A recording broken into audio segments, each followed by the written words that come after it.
morning, everyone. It is 3:55 in the morning, so I apologize for the voice with no video.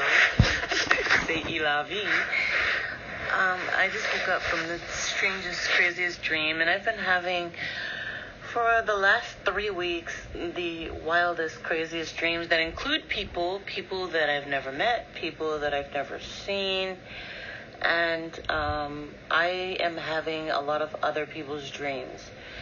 So I know for a fact that my twin is actually working, so he's not sleeping with me. So this is more likely than not his dream. I'm sorry. It is more likely not his dream, is what I'm saying. So remember, it's barely 4 a.m. and I'm half asleep. But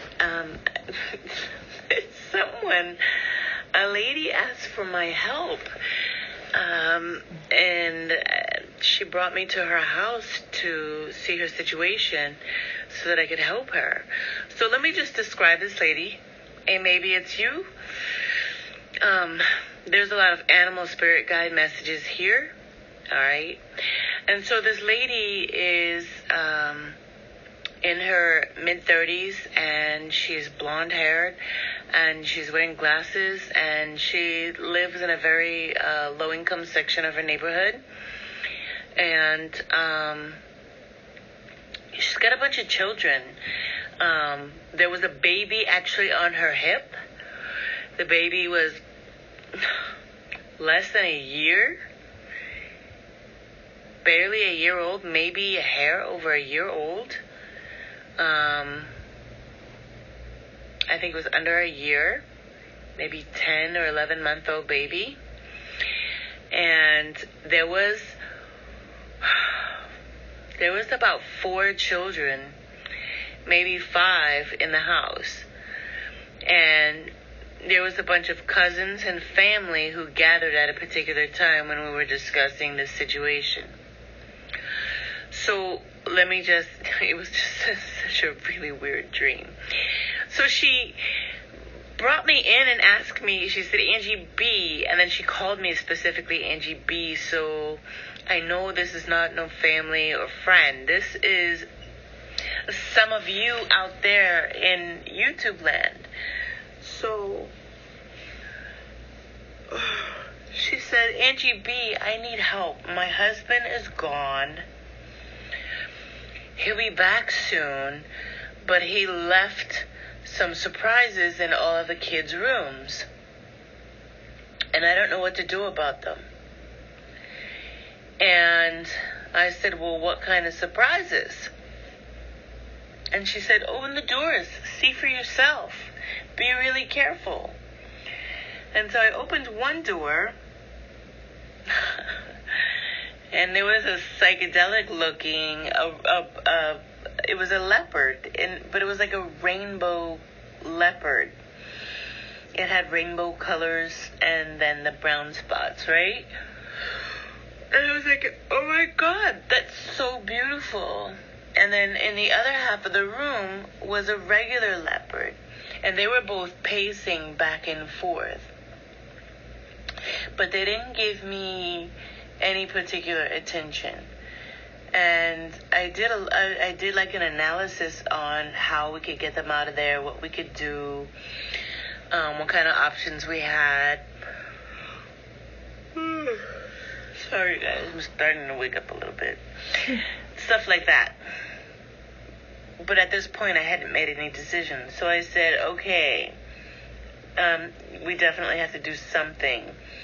And in that room, there was like several beds, and there was like a wall or a shelf system or something, like a plank that they were pacing back and forth on. So, but they seemed really cool, calm, and collective. I'm sorry, guys. So I said, okay. I said, I'm thinking, I have a plan. I said, what else is here?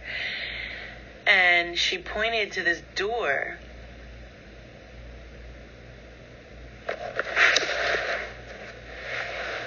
my God, there was a commercial for the app that I'm using to do the voice recording. Sorry. She pointed to the door, not a commercial, but like an interruption. And I approached the door, and as I opened it, I realized, okay, so there's like another strange animal here. I opened it very slowly, and there was a very agitated Black Panther in there.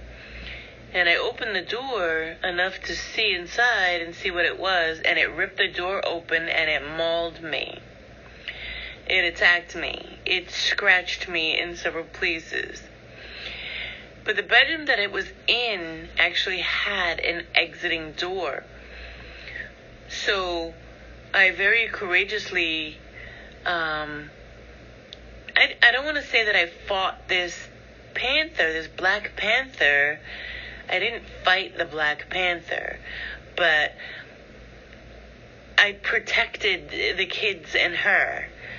And so I actually went into the lion's den, into the cat's lair, and I opened that door and let the cat out.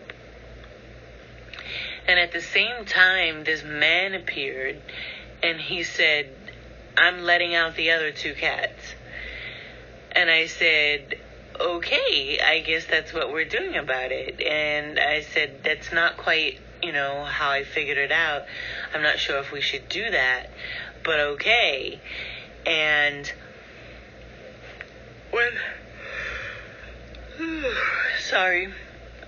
when the cat ran off, I shouldn't say cat, but the Black Panther ran off, I was bleeding all over the places. I had scratches everywhere. And the kids and the lady were like, oh my God, you could have been killed. And wow, you're so brave and you're so courageous. And oh my God, are you okay? And I was like, yeah, no, I'm fine. I said, but we made a terrible mistake. We should have never let them go. And the lady was like, are you kidding? You solved my problem. My husband's going to be pissed, but you solved my problem. My kids are not safe here. My kids can't even use their rooms. My kids are afraid to come home because they're afraid they're going to be eaten alive. We haven't slept in days, and my husband is on this rampage. He's determined to have this whole collection of animals, and you saved us. You're our hero. And I was like, no, I saved this house, but now your whole neighborhood and your whole community is in danger.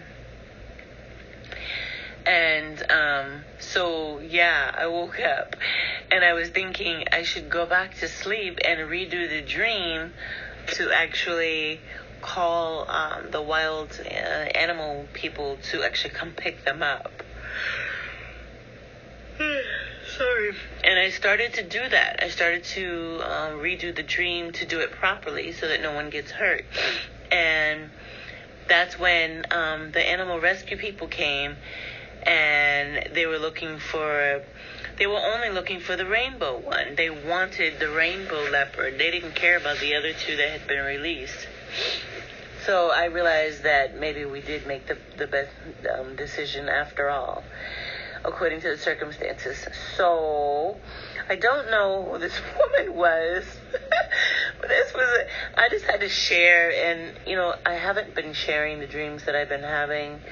I do know that a lot of it was because of the Lionsgate portal, that it really opened up certain telepathic abilities. But I've always been telepathic. I've always been psychic. I've always been intuitive. I've always been able to pick up certain things and tap into other fields, but not like this. The dreams that I've been having, I'm going to be more. I'm going to start sharing more of them because, I don't know, I could be solving someone's problem. So if anyone identifies with this, the animals could represent problems that you have. The animals could represent, I have to look up the animal spirit totems for leopard and for Black Panther. And then the fact that Black Panther attacked me, it could be a personal message from me. But there's a lot of messages in that dream. I would love some help translating it. But what stands out to me is that someone with kids specifically called me Angie B and asked me for help with the situation. So whoever you are, apparently I solved your problem.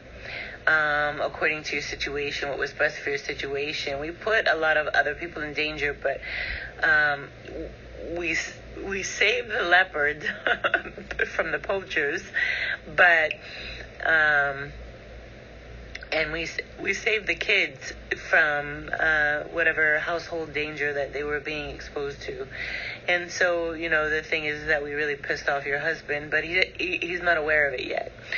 So you have to make some sort of significant changes. You're going to have to make a sacrifice. Whoever you are, you're going to have to absolutely, take charge and take control of a situation that you're worried about and make whatever significant cuts and significant changes that you need to make to secure the safety of your children.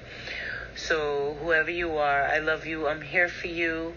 And to everyone, like I said, I'll try to share more of my crazy, wild dreams.